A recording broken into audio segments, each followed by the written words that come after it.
Welcome to the Femsplainers. I'm Christina Hoff-Sommers. And I'm Danielle Christina, and welcome to our special Femsplainer survival guide to Thanksgiving. We're going to Thanksplain. So you're actually going to ditch me this Thanksgiving to go somewhere else, because we've often spent Thanksgiving together. I know, and we cook wonderful things together. And this year I'm a little worried about the food because I don't think you can buy turkey where I'm going. Where are you going? Tell the listeners. Costa Rica. Oh, to the coast. Turkey tacos? Ooh. What are you going to rent a house on the beach? You're not going to the jungle side, right? No, we're on the beach. We're on a hill with a pool over a beach. And are you going to cook? Yes, but I don't know what. Beans and rice. We stayed in the jungle once in Costa Rica, and I think it's the howler monkeys who are really, really mean. Ooh, maybe we'll have monkey stew. They throw things at you as you walk under them, and it's quite deliberate. And sometimes they'll throw their poo. Oh, my goodness. Yeah. That's discouraging. Well, I expect to see monkeys and iguana, and do they have, I don't know what. And if they don't have turkeys, you can just roast up one of those. Yeah, that sounds good. We always have an argument in our family each year of what is better, deep fried turkey, which is the Southern way, or traditional roast turkey. And one year, it got so competitive as to which was better. We did one of each and then did a blind taste test. And which one? Deep fried turkey won. Sounds good. But it's the other appealed because it puts then my son and husband in charge of making the turkey, which I like. That's a big, you have it out of the house. Get it out of the house. But they like it because there's like the danger element, because every year you hear about an exploding turkey. And so the important thing is that you don't put the frozen. You get a big turkey fryer, and you take it outside and you fill it with like 9,000 gallons of vegetable oil, and then you submerge the turkey in it. But the problem is if you submerge a frozen turkey, that's when it explodes. We don't do that. But then it takes 40 minutes. It's crazy quick and truly delicious. It just means you can't cook it with stuffing in it. So we'll probably do that. Well, I'm sorry not to be with you, but next year. Because we're in D.C., and so I thought this Southern way of doing a turkey was phenomenal. That was a great thing I've learned. The thing I cannot get my head around is other weird Southern dishes that they serve here.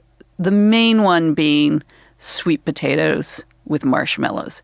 I love that. Who eats that? I do. Disgusting. No, we had that. I will stipulate. There are a lot of things I would not ordinarily eat during the year, but I like them on Thanksgiving. And I am picky, but now as that my tastes have matured, I like sweet potatoes with marshmallows and some walnuts and maple syrup. And the people out there are with me. What do you have for dessert? Pumpkin pie. Yeah, pumpkin pie's okay. Pumpkin pie's good. I don't know. I think that's just a disgusting thing. It's like people who, crumble potato chips on top of things. It just strikes me as really I try out weird. Different dishes each year, and then sort of a process of elimination. I just, the best of, the ones that were popular, I keep doing it. But one year I made something that I thought was so good, which was sort of a custard corn. And people were... Custard I know. Oh, it was a bon appetit. And maybe the name put people off. But anyway, it was delicious.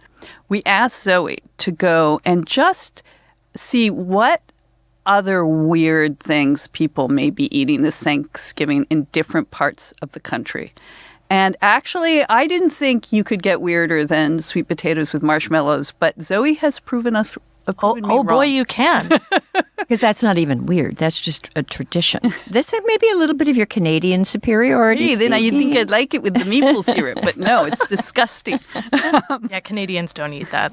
We just eat off our tasteful menu. things like poutine. Oh yes. Yeah. All right, so I think I'm going to start with the least weird, and then I'm going to go to the most weird. Okay. So these are all weird. Okay, and these are all real. Yeah. Weird Oh yeah. and scary. Borderline. Okay. Borderline. Let's hear them. So the first one is a New England dish that apparently originated sometime around the founding fathers coming. It changes, but it's called hasty pudding. Oh yeah, that's a British term. which apparently it also used to be known by its politically incorrect name, Indian pudding. Indian pudding, Native American pudding.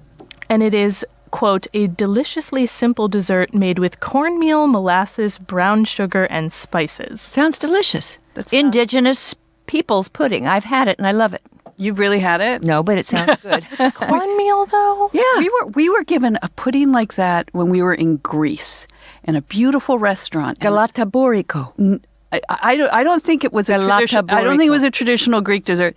The owner came over and he said, "You have to taste this pudding that my grandmother used to make during the war when we had no supplies." And it was something exactly like this. It was like cornmeal and sugar, and he put down this huge sort of cake in front of us, and it was so disgusting, but we had to eat it because it was his grandmother's wartime recipe. All right. Go on. What else? So the middle weird one is from the South, and it is a dish that was popular in the 1960s. It is called a congealed salad. Does it include possum tail? No.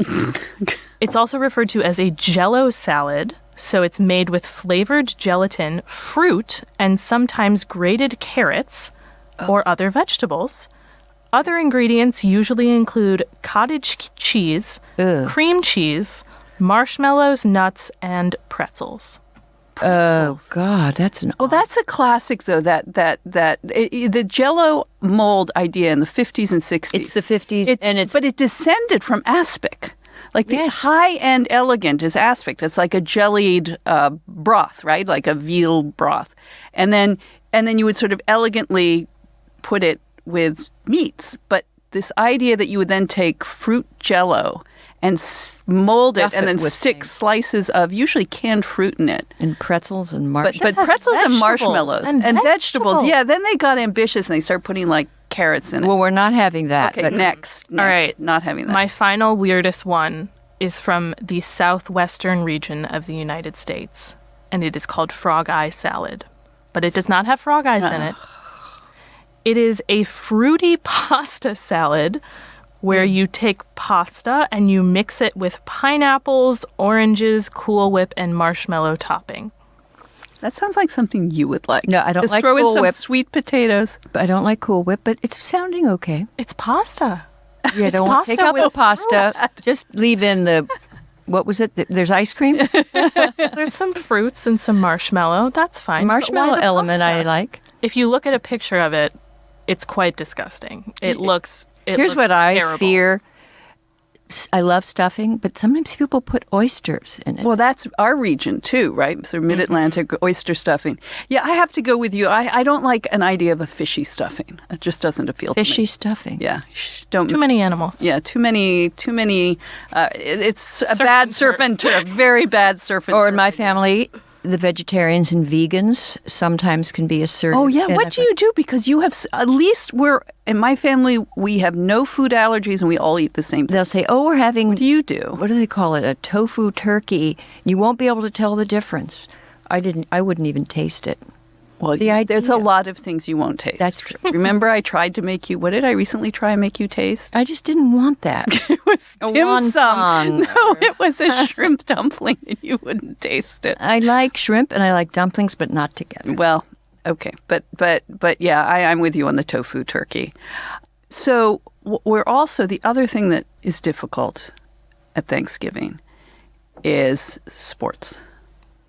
Dealing with sports. Because they can never come to the table. Right. Well, it's also, why do they, since half of America, I don't know, half of the sexes, I guess a lot of women watch them too. Men do too. But I think it's a plot that the NFL hatches against women. So it puts mostly women in charge of making the dinner while men sit in front of the television and can't be disturbed.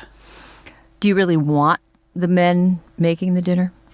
Besides the outdoor extravaganzas, boiled turkeys. Floaty turkeys.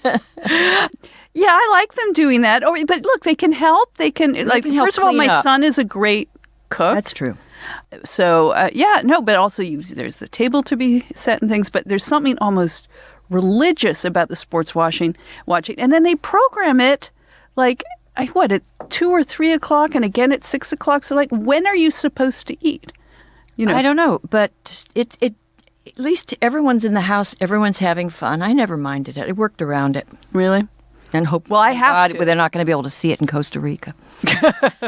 No, they'll have like Euro soccer or something on, but my son is also I feel for him because he's the only person in our family who watches the sports, and it was great when your family would come over because your sons watched the sports with him, but he will go off and watch the sports all by himself. Yeah, and he'll also watch anything. Like if he were in Costa Rica and they were having like monkey races, he would watch those. I mean, he will watch 2 flies crawl up a, No, I studied. I was looking at sex differences with regard to sports, and I found that sports fans, and it's mostly men and a small percentage of women, but I'm a diehard sports fan, like our 3 sons. Yeah, they will watch if they can't find what they want. Yeah, they'll channel surf, and they are the market for even women's basketball, which no one watches, but the people who will watch it, besides their families, are people that just can't find anything else. And then guys will watch it.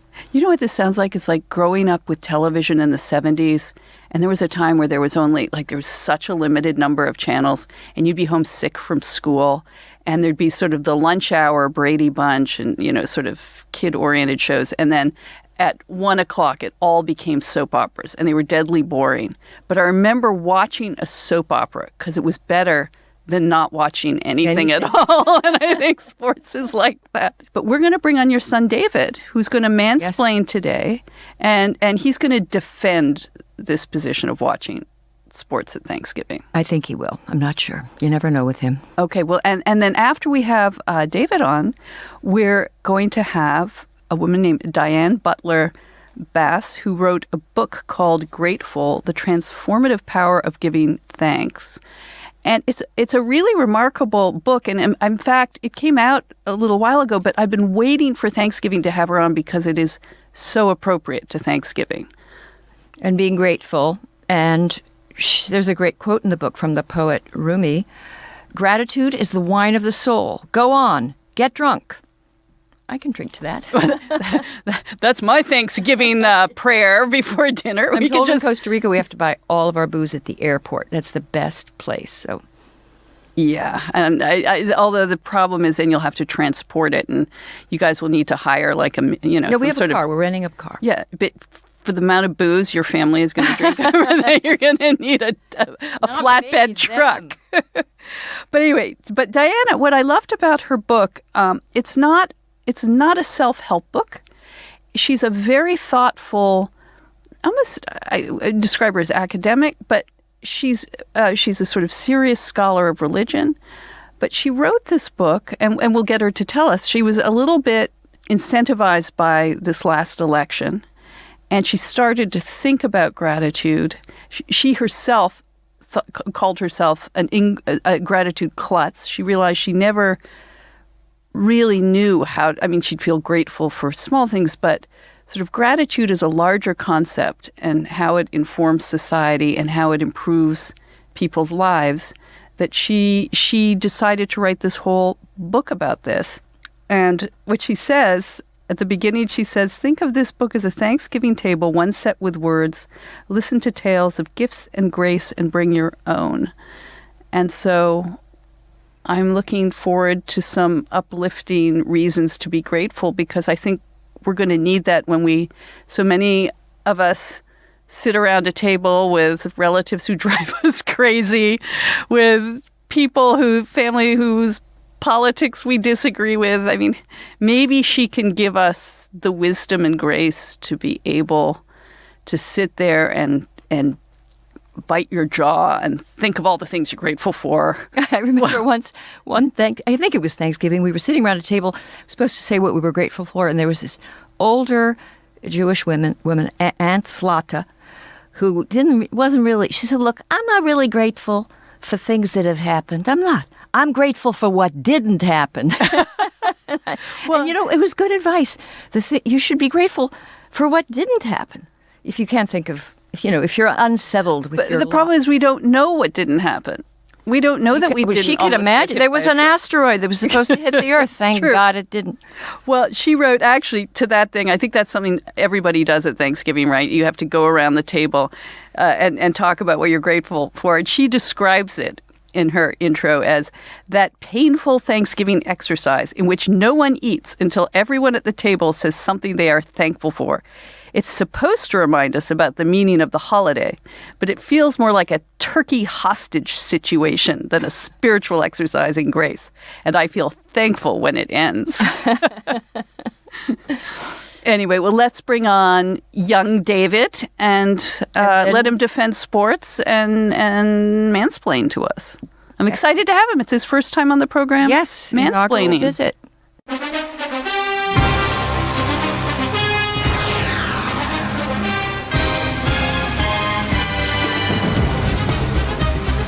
David Sommers, welcome to the Femsplainers. Hi, David. Thank you.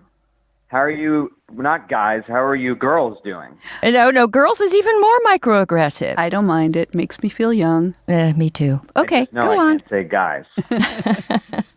So, David, we're going to miss you, especially. We were talking before you came on about how our families have often spent Thanksgiving together, and with you especially, because we won't have you to lead the after-dinner game of Celebrity, which is, I don't think we can go into explaining it, but it's one of these sort of, what do you call them, like parlor games or something where it gets vicious. It just gets vicious. You get drunker and angrier and angrier. Yeah, but it's really fun. It's fun. I know that doesn't sound fun. But it is fun. It's like charades on, but not exactly. Right. Yeah. So everyone writes down names, and you try to guess who the names are by using one word to describe the person. Right. And when people say they don't know who it is, I at least get very angry. But yes, you do it in teams. But yeah, so we're totally going to miss you, but it means we might all be speaking to each other at the end of Thanksgiving, which I guess is a rare thing anyway for Thanksgiving in any family. Yeah, even that's right. I usually find out from your husband who's going to be the vice president at these things, but it's probably too early for that anyway. He knew about Kane. He knew about what? Hillary's running mate, like before anyone else. Tom Kane? Yeah, but that didn't come up in our Thanksgiving Celebrity It game. came up at Passover. Oh, okay. Which we play that game whenever you're in town. So that's right. But we're gonna get you to kind of not just mansplain, but justify sports at Thanksgiving. I mean, as people who have to cook, it's just a huge disruption. And it goes on and on. Goes on and on. What's up with that? So you want me to defend sports or sports on Thanksgiving in particular, or either one? Either one, actually. I think yeah, that's right. No, you don't have to defend sports. No, just sports on Thanksgiving and why? So in my preparation for the podcast, I read 2 articles because I didn't know. I was like, why do I love sports, right? So I just Googled, why do men love sports? And I found out an incorrect explanation. So I wanted to start with that. They both said that we like football and we like sports because it allows us to compare ourselves to rivals in like a battle for reproduction. I can assure you that that's bullshit. So it seems also a very dramatic explanation when you're sitting in lazy boy loungers with a beer. You know? So there's that. It's exactly. It's much more for entertainment, but also unfortunately I'm not competing with Tom Brady in the same dating pool. I don't think. It's okay. He's not dating anymore, David. Don't be intimidated by that. He's out of the pool. He's out of the pool. You've got now rocket chances. Who, Brady? Yeah. So to a supermodel. He went from Bridget Moynihan to Gisele Bündchen. And that's just not, unfortunately, something I'm going to have to worry about. I don't think. Don't sell yourself short. No, I'm still on I don't know why we're switching this, but I'm still on the apps. So. Oh, yes. Isn't it interesting, Christina, how quickly we move this away from the topic to David and dating? And David and marriage. I knew it was going to come up. I'm just kidding. Well, So tell us. And it is Thanksgiving, so it's like, are you so bringing David, a nice girl to Costa Rica? bringing a nice girl, David. All right, get to the second. Okay, get more to the second article, and then we'll go back to your personal life. No, they're both just like that. These are just we're sizing ourselves up against these men. You know, who writes these things? Like no one that's ever watched football. Honestly, it's a lot simpler. It's like you said, the beer on the couch. It's like incredibly. Like my first instinct is just it's entertaining, and we're not very good at cooking, right? But that's the best chefs are men. Well, not the best, but many great chefs have been men. Well, not in our family. Would point out that the top 1% and bottom 1%. Men are all over the extremes, and we've got the extreme non-cooks in my family. I mean, maybe your brother can cook a thing or two. But a lot of it is like, you know, like my brother, for example. By the way, I heard you asked him before me.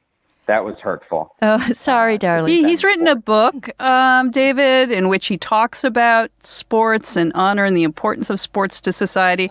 So we were going to make this, we're going to try to make this high-minded. And his book just came out in audio form. So plug the book. Why Honor Matters. By Tamler Sommers. And read by Tamler. But yeah, he battle raps in the reading. I know your listeners like battle raps. I don't even know what that is. Yeah, we don't want to know, well, but then go. You should read it or listen to it.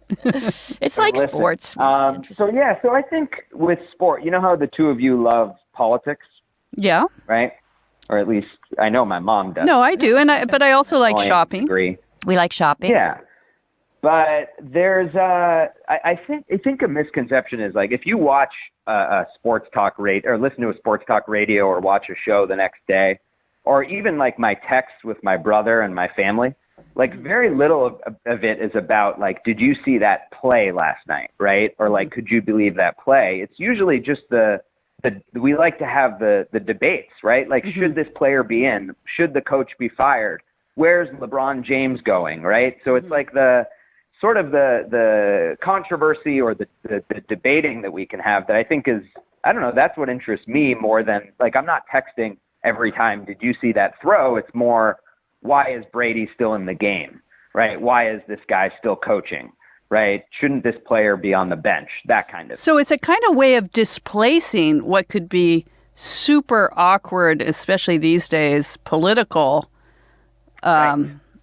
discussions that have people walking out of the room, that sports, you can have these conversations and disagree, and it's okay.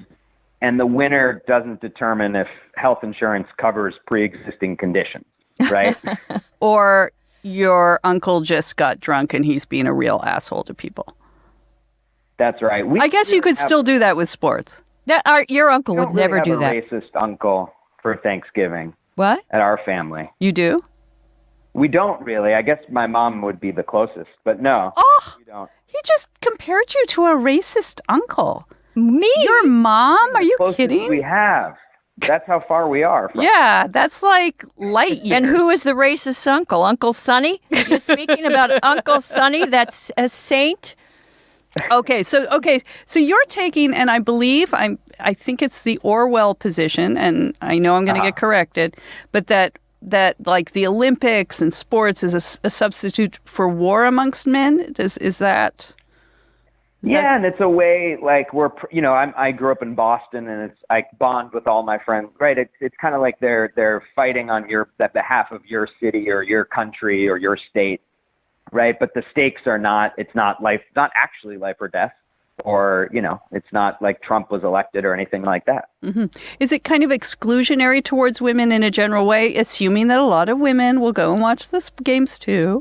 But is it kind of also like maybe one of the few frontiers for men where you can all just sit around in your man cave and be men? Yeah, and I would say in general, just homemakers have less free time. I think that's part of the problem. Well, is it a safe space for men? No, I don't think it's exclusionary. I don't, for some reason, there's not the same level of interest. But that would be a question. I can't explain why women don't like it. That would be for you to explain. Why don't we like it? I mean, I kind of like it. I like it when the Red Sox are winning. I like going to a live hockey game. That's what I'm doing on Thanksgiving. Oh, that's Zoe. Yeah, but that that's like watching, some Roman circus of large men with sharp things on their feet trying to kill each other. That gets exciting. But I'd still rather go to the ballet. Well, there are a lot of other... I'm not a big ballet fan, but yes, there are a lot of things I can imagine doing. Watching sports is not one of them. For me, it's just it's because I don't compare myself to them. Like, these are the biggest, strongest, fastest, most athletic people in the world competing against each other on behalf of my city or my university or my country, like in the World Cup and the Olympics. Christina, I meant to ask you earlier that there used to be, and it was proven false, this, I don't know you call it, meme trope, that on Super Bowl Sunday, women... Yeah, battery increases. 30%. Battery increases. Yeah, I'm always careful of David and Tamara during this. And on Thanksgiving. Because even if it's not true, I heard that it's true. But you found that this was not true, that there was this statistic, quote unquote, that went around. On Super Bowl Sunday, battery against women increases 30%. And the year that became known in 93 or 4, there was a public service announcement on NBC urging men to remain calm during the game. And it turned out just to be, an urban legend. And they never equated it to Thanksgiving, too, which has to be even more so of a football game. I think Thanksgiving is dangerous because we've got sports, you've got drinking, you've got men, and I'm afraid. You're very afraid. What they did? They added, which is cruel to women, they added, it used to just be there was a 12 o'clock game and a 3:30 game, but now there's also a night game. So it's really 11 hours. I know. I was aware of this. I was only aware of like the 3:30 and the 6 or whatever it is. But I'd even blocked out the 12 o'clock game. But it's true. Why do they put it on at 6? That seems like an affront at the dinner hour. What are we supposed to have? Family values. The turkey at 10 a.m.? Like, what are we supposed to do, David? Where's Rip Santorum and the Family Values Council? He's watching the game. The half times are not very good. So that's we can quickly eat. And usually the Cowboys games aren't very interesting. So that's when we tend to eat. You were talking about men getting angry and drunk and aggressive during Super Bowl Sunday. Right. Yeah. In our family, what happened once during a Patriots Super Bowl, my brother got fairly drunk during the game, and the Patriots were down 2, about to attempt a 2-point conversion to tie it. And he was so that the moment was too big for him, and he just fell, hit his head, and went through concussion protocol. And just play. Were you there? I was there. I was but I had to keep watching to see if we scored. No, he needs. You know what? He needs tranquilizers when he watches these games. And he's been that way since he was 5 years. He would cry whenever the Red Sox won, and whenever they lost, and those were the losing days. And terrible times, and he gets too excited. But you know what, David? Actually, you were supposed to make the case for watching this, and I think you've persuaded us that it's dangerous. No, actually, I'm having a different takeaway from this. It gets the men out of the room. They are there for cleanup and stuff. And as you said, you quickly eat to watch the next game. So this is a way of not prolonging. If you're in a family where it's super awkward, or they're extended family with racist uncles or crazy Jewish aunts who are wondering why you're not dating, why whatever. Well, they don't. It's just dating a Jewish girl. They don't want me dating. But this sort of solves what you're saying. Really, is sports solves a lot of problems. Mm-hmm. Yeah, that's right. They're lazy on the couch drinking beer, right? But they're not talking about the wall. The wall. They're not underfoot. They're not underfoot.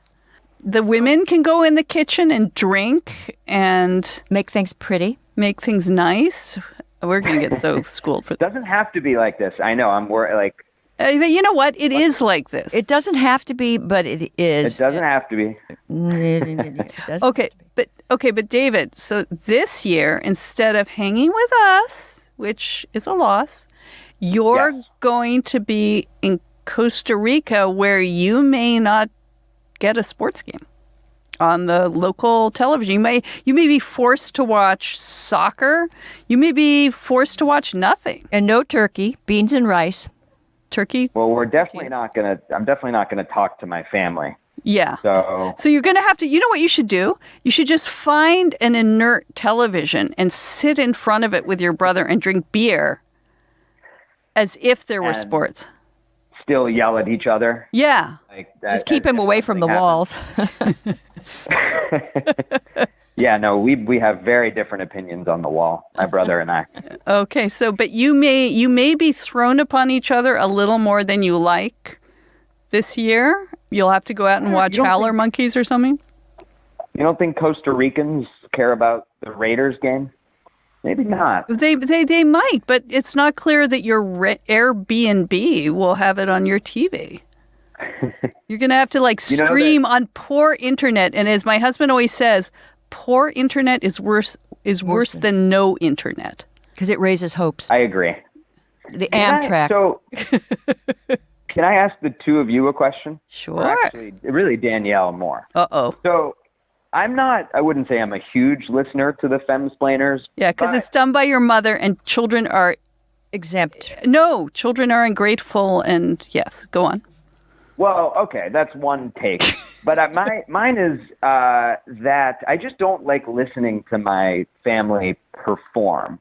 And I wonder if you have that with David. Like when you went to the Bannon debate. Oh, yeah. No, I watch him all the time.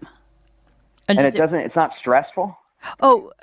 David is referring to a debate that David recently did in Toronto, which we both attended. Yes, I was there. It's part of a famous series called the Monk Series of Debates, and he debated Steve Bannon on basically the future of the world, future of democracy. Yeah. That one, I have to say, I was unusually stressed about because there were a lot of stakes, and it's a live audience, and they vote, and they messed up the vote and everything. But most of the time, I'm just incredibly proud of him. And I honestly, I love watching him, as they say in the British Parliament, on his legs. I love watching him speak to a live audience. So normally it's fine, but that one was very, very stressful. David, do you not like hearing Tamler on his podcast, your brother, on the Very Bad? I don't. I guess part of why you like watching your husband, that could be like an attraction thing. I don't think. Are you getting back to your weird mating rituals of watching? No. Is this from your app?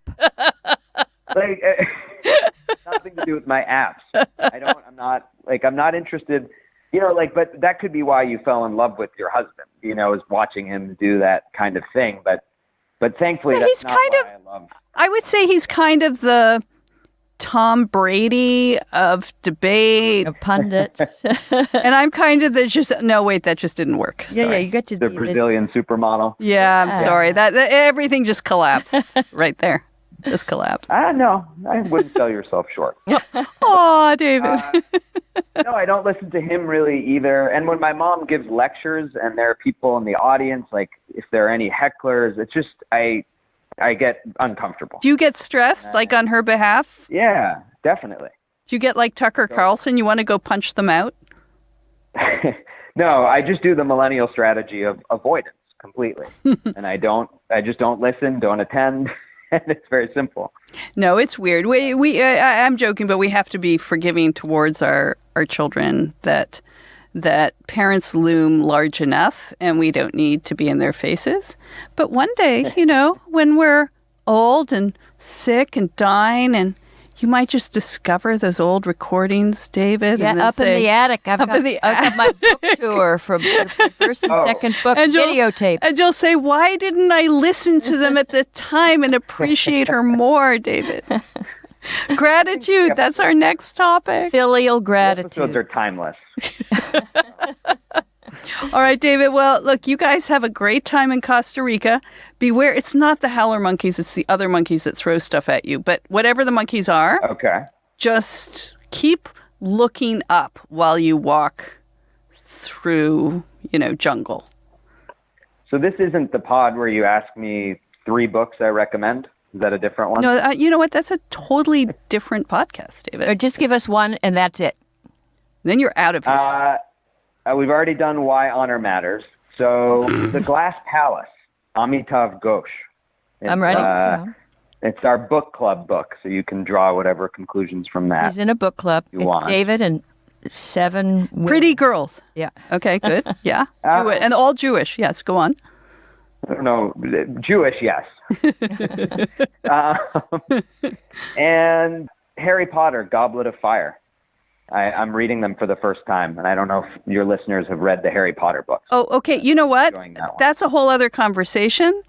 But yeah, it's such a ripoff of Lord of the Rings. Like we're just going to get into a whole other. You know what? If you were here at Thanksgiving, there would be a fight. There'd just be a fight. It'd be one of these Super Bowl Sundays. It would be terrible. I have so many thoughts on this, but we're not going to talk about them. Oh, last thing I want to get you out of here on this. I forgot to mention an important part of sports. What? Which is gambling. And that's really all that it is. I should have started gamble? with that. Do you gamble, David? I do successfully, I would say. But it's gambling and fantasy sports. And that could have been, I could have just said that and not wasted your time. That's it. You didn't waste our time, but that's not what you're doing on Thanksgiving. Or are you gambling while we're... They're gambling. In college, his brother was a big gambler. It's actually even easier because most of the websites are based in Costa Rica anyway. Or you can access them. In college, his brother was called, what was his nickname? Money. They just called him Money Sommers because it was all Money Sommers. And then David is Money. That may have been anti-Semitic. No, they were all. And then David was Money Jr. Money Jr. All right, Money Jr. Have a great trip. Yeah. I'll be there in celebrity and spirit on your team, David. All right. I love you both. Too. And I'll see you soon. Okay. Bye-bye. Au revoir. Bye.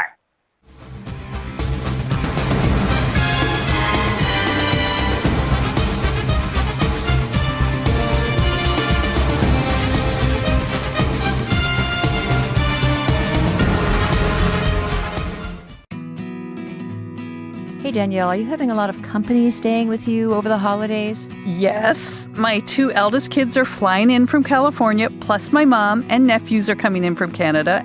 And my daughter's bringing her little dog, my grandpup. It will be a full house. Well, it sounds like you could use some new sheets. Yeah, for sure. The problem is I hate buying cheap sets that don't last or are scratchy or shrink when you wash them. I like my guests to feel welcome and like they're sleeping in a 5-star hotel or a dog-friendly 5-star hotel. Yes, well, my Brooklinen sheets are the most comfortable I have ever slept on. They have more than 30,000 5-star reviews, more than any other online bedding company. And they are like 5-star hotel quality. So I assume they're a 5-star price. No. What's even more amazing about them? Most of the bedding you buy in stores from retailers is marked up like 300%, but Brooklinen gives you luxury sheets without the luxury markup. You have a choice of classic or luxe packages that include everything you could possibly need. Sheets, pillowcases, duvet covers, and the colors and patterns are simple and modern. It's one-stop, affordable, and easy shopping. Well, it sounds like they could make great gifts, too. I know my older kids could definitely use some new bedding for their apartments, and maybe I'll gift myself some new sheets, too. Well, no better time than now. Brooklinen.com is giving an exclusive offer just to our listeners. They will give you $20 off and free shipping when you use the promo code FEMSPLAIN at brooklinen.com. Brooklinen, these really are the best sheets ever, and your guests are going to agree. My grandpup, too. Amazing grace, how sweet the sound that saved a wretch like me. I once was lost, but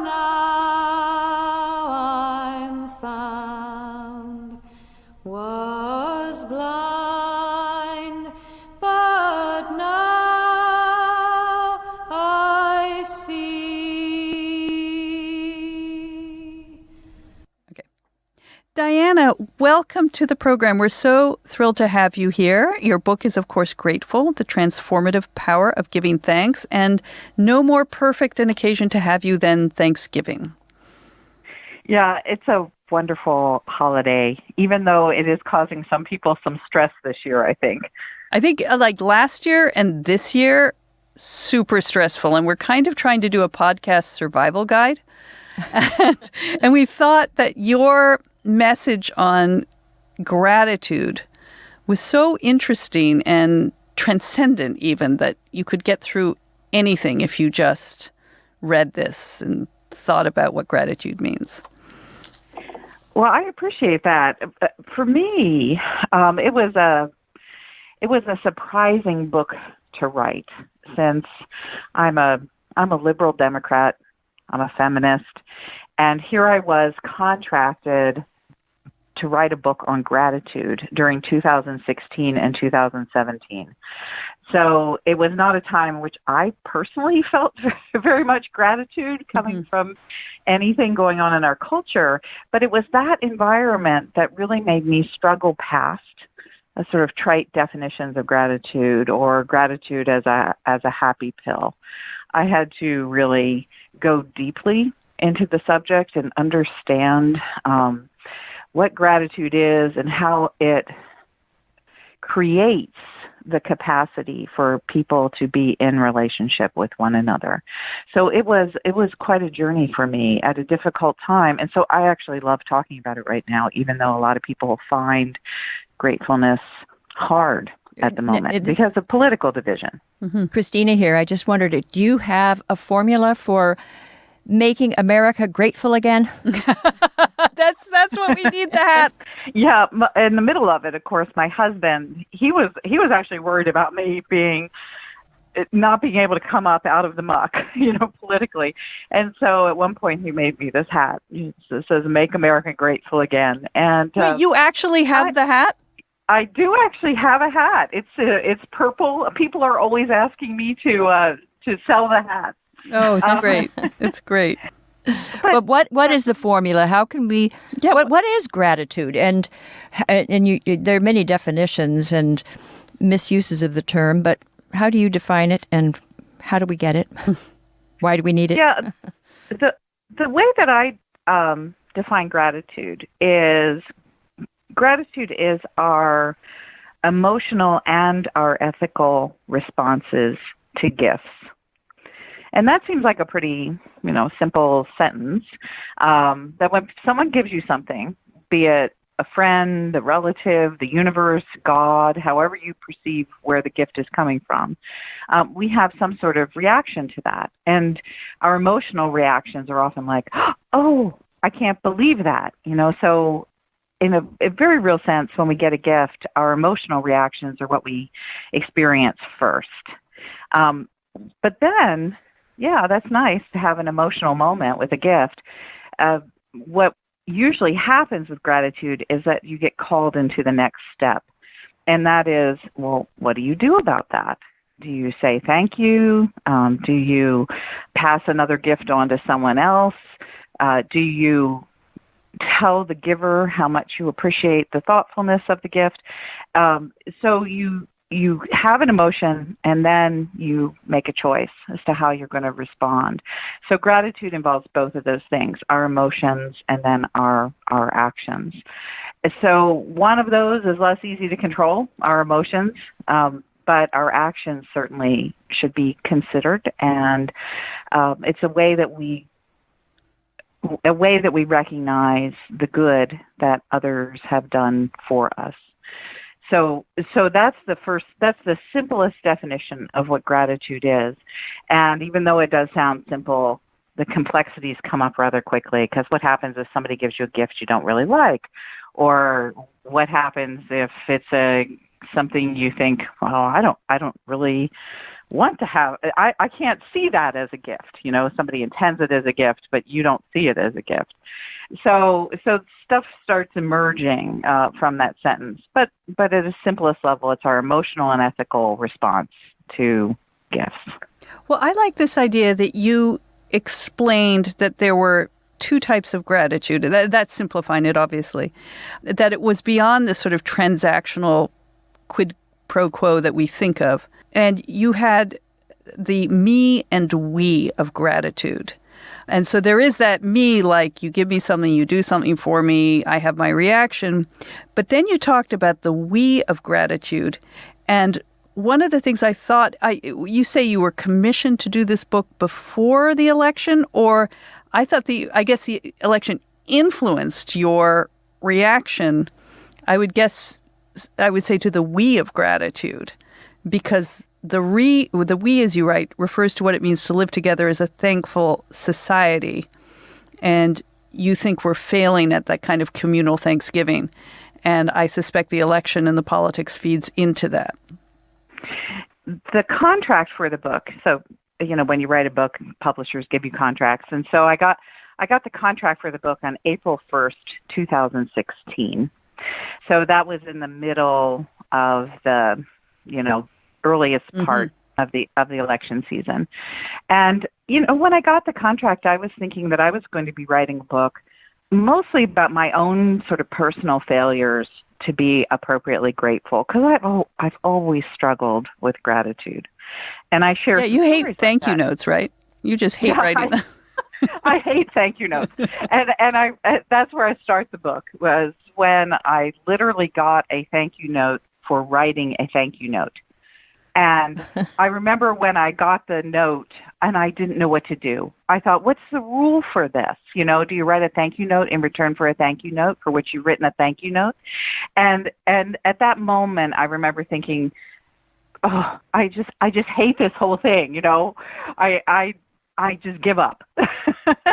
and so that's where I started the book. And that's really what I had assumed it was going to be, sort of a personal exploration from a woman who struggled with gratitude, who did not take it, for whom it didn't come easily.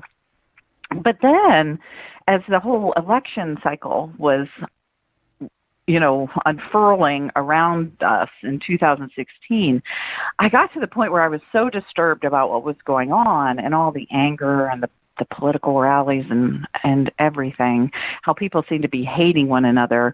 I literally called my publisher and said, look, I can't write anymore. And I'm going to do some more research, but don't expect any pages from me until after the election is over. And I said, I promise you, on November 9th, I will get back to writing this once everything goes back to normal. Yeah, we were all hoping. We're all still hoping for normality. Yeah, and so then, of course, it doesn't go back to normal, and it gets worse. And I spent the last weeks of 2016 just, basically trying to get out from underneath my blankets at home and realize that what had just happened was real. But then I get into January and I think, oh my gosh, I have a book deadline and I've got to get back to this. And so now I'm writing a book that's not only about an individual woman who's struggling to embrace gratitude in her own life, but apparently I was living in a culture where gratitude was widely misunderstood. And a lot of people were having trouble with feeling grateful. So my whole attention was turned to the subject. And as the first weeks of the Trump presidency, unfolded, it was really interesting. I began noticing how much Trump talked about gratitude. And the way he was... To him. Where was it? Yeah, exactly. The way that he was talking about it was as a demand. Mm-hmm. And he was literally saying that, I've done X, Y, Z, and you owe me thanks. And when I began to see that, I went, oh my gosh, well, I don't want to be grateful like that.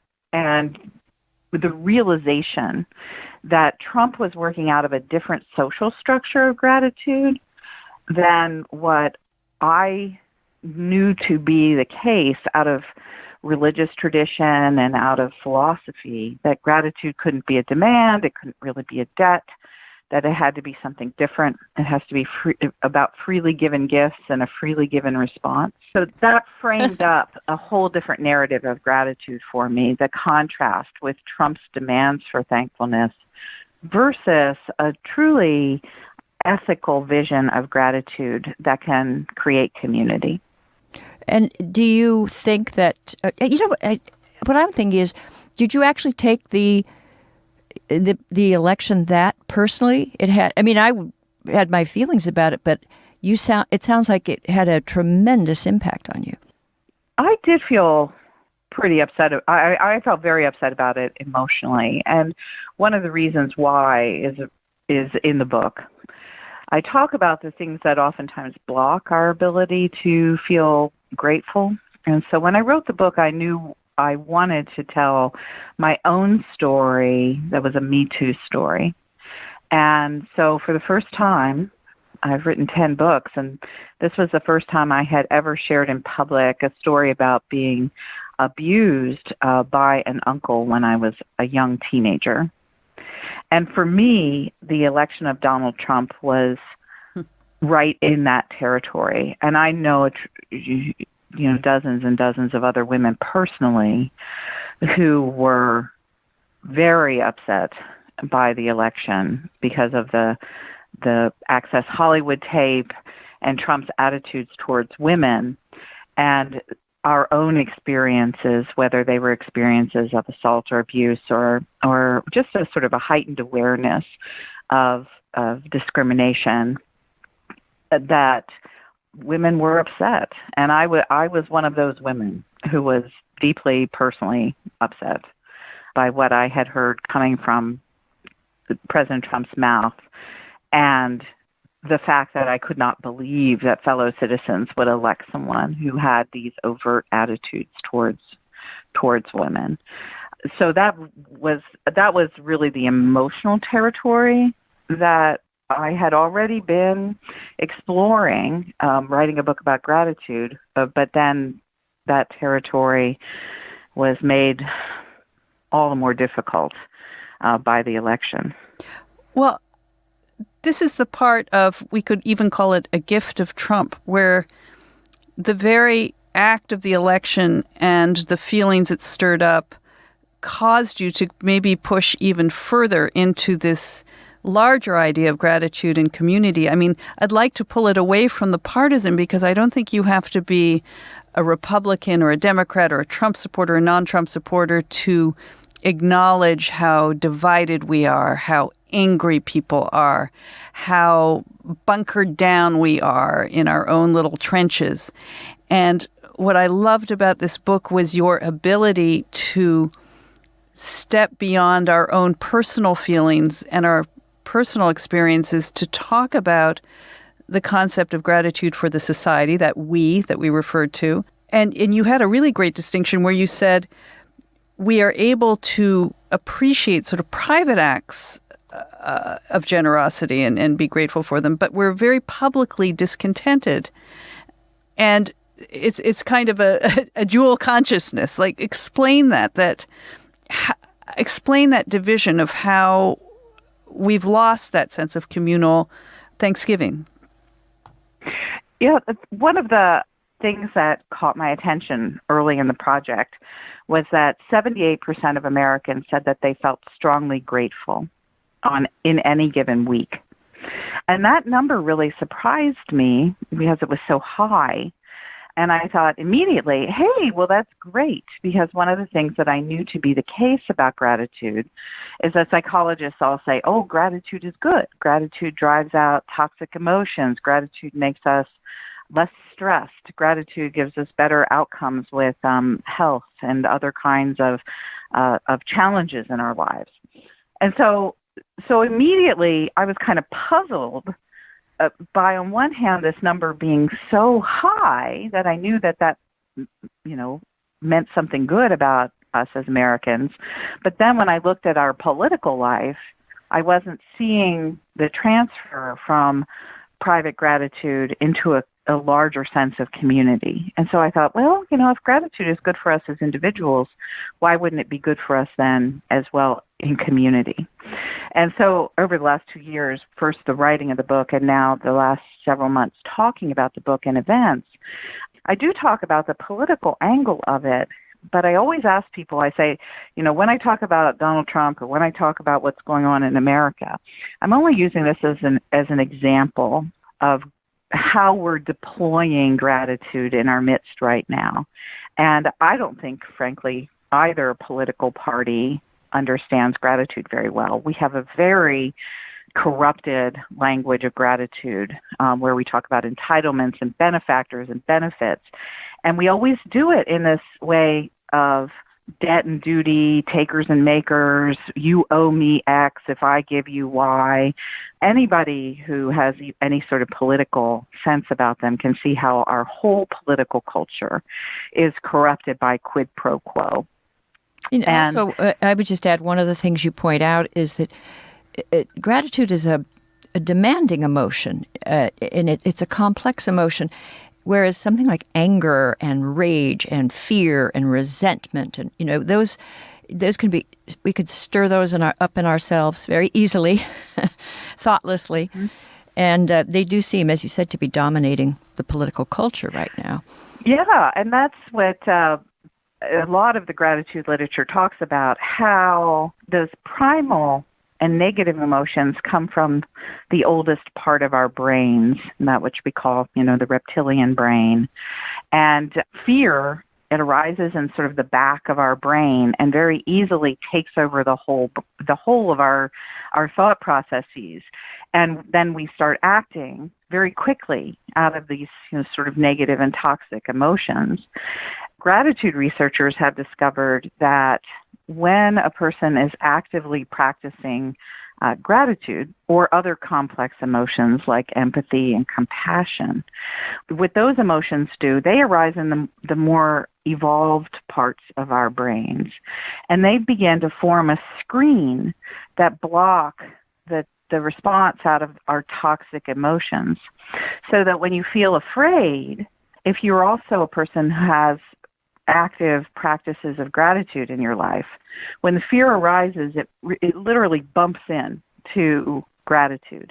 And gratitude slows that transfer of fear into just random action. It slows that transfer down and gives us the capacity to think more deeply about, okay, well, how do I want to react here? Do I want to react by just shooting what I'm afraid of? Or do I want to react by stopping and examining the situation for a second and seeing what my options are? And of course, in communal situations, in situations of politics and social life, it's better to have that extra moment. I frequently use an example that this summer I was out hiking in the Wind River Range in Wyoming. And before I went on the hike leader had said, we've had a lot of trouble with mountain lions this summer, so be looking out for mountain lions.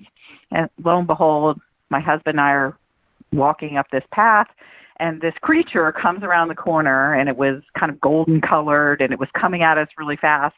And I thought, oh my gosh, a mountain lion. And so the fear piece just jumped to the front of my brain. And had I had a gun, I would have shot the animal.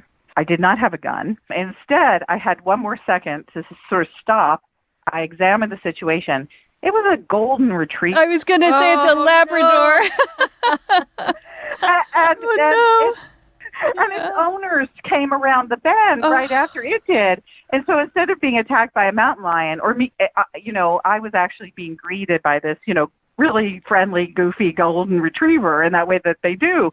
And so that's what we need to do in our body of politic, is that we're also prone to see the thing that we're afraid of most right now, that we don't actually see that it's a golden retriever and not a mountain lion. And we're ready to shoot first and ask questions later. And, oh my gosh, if I would have shot a dog, I would have just, fallen into a puddle. I would have not been able to live with myself.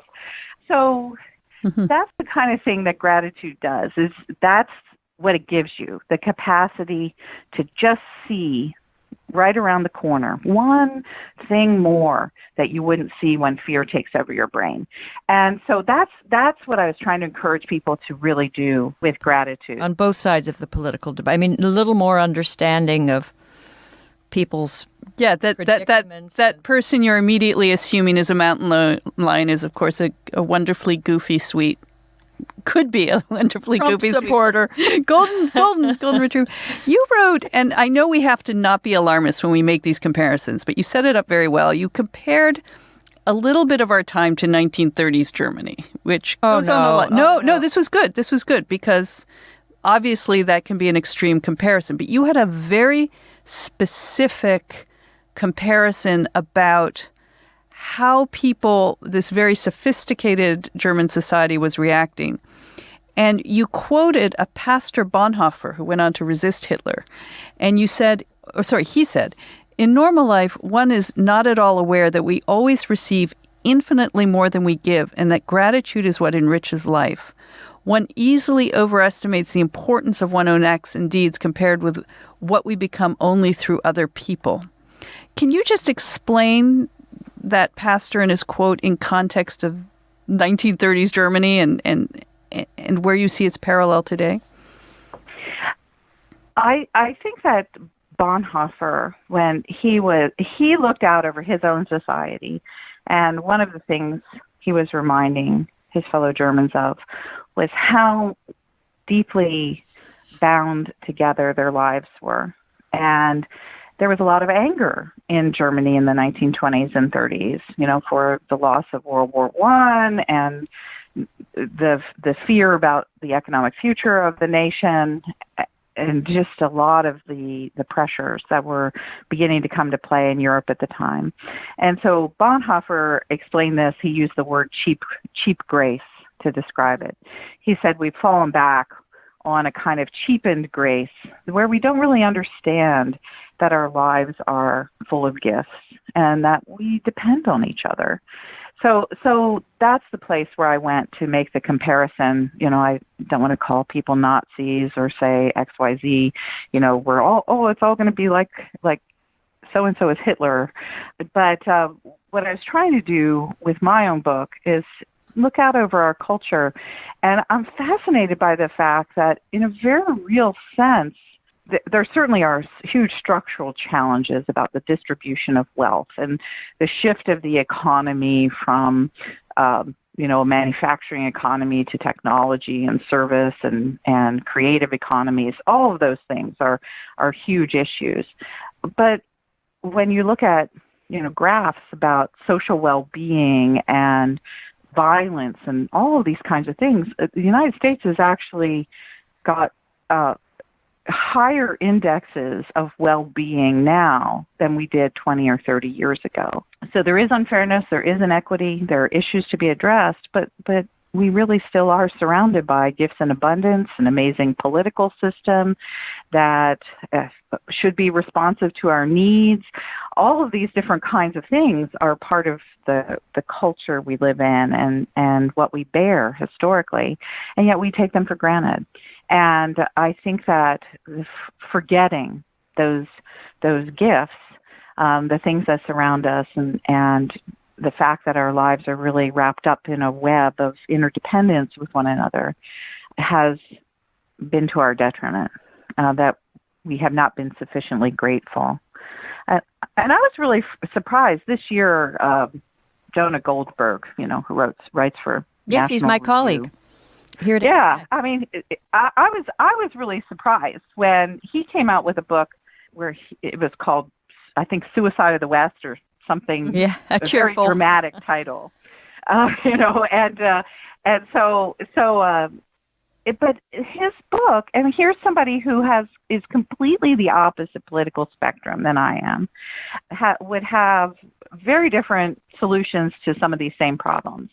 And yet he analyzed the basic problem at the heart of sort of American anxiety right now as our fundamental lack of gratitude. And so when I saw that book being reviewed and him talking about that book in the media, I went, that is really truly remarkable to have a a really progressive Democratic woman come to that conclusion, and then to have an editor at National Review come to the exact same conclusion. So maybe this is a problem. It's funny. Oh, no, there's hope. It gives me hope, because I thought one thing that all of the rancor around the election and so forth might accomplish is that Americans on both sides of the divide will finally agree that we need to do a better job teaching civics and history and how our system works. And living in Washington, D.C., you go past Arlington Cemetery. You can't help but then feel connected to people who sacrificed and made possible all the things we take for granted. And I just worry that appreciation isn't being passed along, and people don't understand what we've inherited, and it's the responsibility we have to protect it and understand it and teach it to our kids. And talk to people who have different views than we have and find that commonality. So that leads me to ask you, Diana, tips for survival at your family Thanksgiving table? Do you have anything to offer? I have been asked that question more than any other single question. Oh, well, good. Then you have, I'm sure, a great answer for it. Well, I'm not hosting Thanksgiving this year. I'm actually a guest at someone else's dinner. And I'm encouraging people to think about that. It depends on whether you're the host or whether you're the guest as to what happens at Thanksgiving. And if you're hosting it, you have a responsibility to make sure that all of your guests feel safe and feel welcome at the table. And I'm just have written a piece actually today. I don't know where it's going to appear yet, but I suggest that people do things like create a menu of rules for the Thanksgiving dinner table. And hosts should not assume this year that people will get along or be well behaved. That's a bad assumption. So if you come up with a list of rules, I suggested that it be, sort of funny / serious, and, have on your list of rules things like no fights over white or over dark versus light meat. Actually, those are maybe the fights to have, or just run a trivia competition or something. Well, those are some other things I suggest. Have a gratitude jar where when people arrive, have them scribble down something they're thankful for and throw it in the jar. And instead of going around the table and forcing people into saying things they're grateful for, which is stressful. Yeah, it always feels like a Thanksgiving hostage situation. Right. Or competitive. Like who's got the best, thing they're grateful for. Yeah. Right. I'm more grateful than you are. And you know what I didn't like? I think where gratitude got off to a bad start with me was as a little kid, you'd have to be thankful for your food. And as a child, you're not really, unless you've starved, which we have. Or as it used to say, well, the little kids in Biafra, which was that starving place at the time of our childhood. And you didn't know where it was or what it was about. And you felt bad. You felt bad, but did you feel grateful for the... Well, no, you're saying, well, what is that? Why can't that kid in Biafra take my broccoli, Yeah, because I usually didn't even want to eat what was on my plate. So I'm encouraging people, hey, have a jar, have a little bowl, and, just throw paper in there. And then maybe at the Thanksgiving table, have someone draw out a couple of those little slips of paper and then have them read it. So instead of you giving your own Thanksgiving, you're sharing something that someone else has written down. And just do a couple of those, to start the dinner. And there are things that you can do. You could have conversation starters. I've suggested people ask folks for a Thanksgiving memory that was beautiful or funny. And so instead of talking about this Thanksgiving or what's going on right now, talk about something in the past. Well, I like that. That's really nice, actually, yeah. Yeah, when your grandmother was alive. And all of a sudden what you're doing is you're reframing what might be tensions now with good memories. So I think that's great. So those are the things that hosts can do. There's all kinds of wonderful things that you can set a table where people don't have to fight. And then if you're a guest, the single most important thing to do is remember you are responsible for your own behavior. Thank you. Yes. Period. And so if your, crazy Uncle Joe comes at you with a MAGA hat, or if your sister with a She Persisted T-shirt starts wanting to pound on you, yeah, you get to respond to that. No. Yeah, you don't get to. You just let it roll over you, right? That's right. Right. You laugh, you make a joke out of it, you say you love the person, you offer them a piece of pie, whatever. But you choose a good response instead of one that escalates pain. Right. Right. Okay. Well, those are absolutely great things to remember. And I think especially this Thanksgiving, aside from the politics, heading in to this Thanksgiving after the incredible fires that have ravaged California and the mass shootings that we've all endured. And we just missed, I think there was something strange going on in the universe. There was maybe we were invaded by... Oh, the alien. An alien. Oh, the alien. Yes, the alien. Let's hope they're friendly. Okay, that just took it for a weird turn. Oh, sorry. We were on the shootings and the fire. Probe. Yeah, the alien probe. That's right. But anyway, I think all of us can find things to feel grateful for and to think of those who have less and who are really, really struggling this Thanksgiving. So, yeah, and the final suggestion I have for people is if you just can't do it, if you just can't have a meal with people that would upset you so much, or something's going to happen that would be so disagreeable, go volunteer. Yes, great idea. Just go have dinner at the local homeless shelter, or go visit a cancer ward, or something like that. Sit with lonely people in an old age home. That is exactly right. Because there are plenty of people who are alone, and there's no reason for you to be alone and moping and being mad at your mom or whatever it is. Right. You can find people to serve, and serving people always puts things in perspective. Can I add one petty thing, although that was the perfect note to end this podcast on? If you're a guest and you don't eat stuff, can you just be quiet? Can you just push it off your plate? Like, not make a big deal. Are you looking at me? No, I was not looking at you. And I do. I separate it. I cut it up into little pieces and push it around my plate. And don't say that host who is knocking herself out does not want to hear about your allergies. She doesn't want to hear, she doesn't know always where the turkey comes from. I know where my turkey comes from, but you don't always know where the turkey comes from.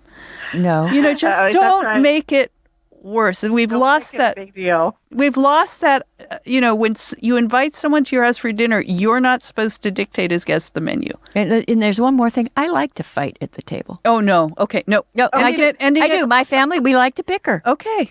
That's fine. That's fine. But we're going to try discourage that this year. And you won't be. Well, you'll see. Well, there are some families that do it well. Yeah, that's true. But I do think that this year we got way more families who are dreading what's going to happen than who know how to bicker well. So maybe you could write a book about productive bickering. All right, Diana, well, you have just a beautiful Thanksgiving. Thank you so much. The book, Grateful, The Transformative Power of Giving Thanks by Diana Butler Bass. I think you should just bring this as a hostess gift to your Thanksgiving dinners and we're use very that as your discussion points. Very wonderful book. We're grateful. Oh, thank you. It is wonderful to talk to you, and I just hope we can make America grateful again. We're with you. I'm getting the hat. All right, thank you, Diana. Bye-bye. Bye. Bye-bye.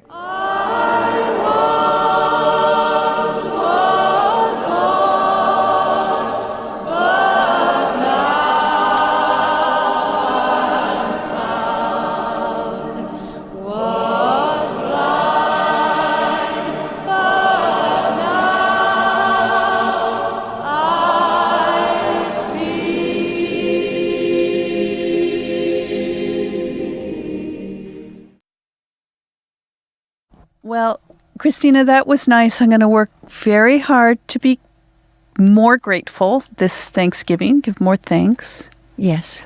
I'm going to try to. And this is our first Thanksgiving as a podcast, so we have to express gratitude to our listeners whom we love. Yes.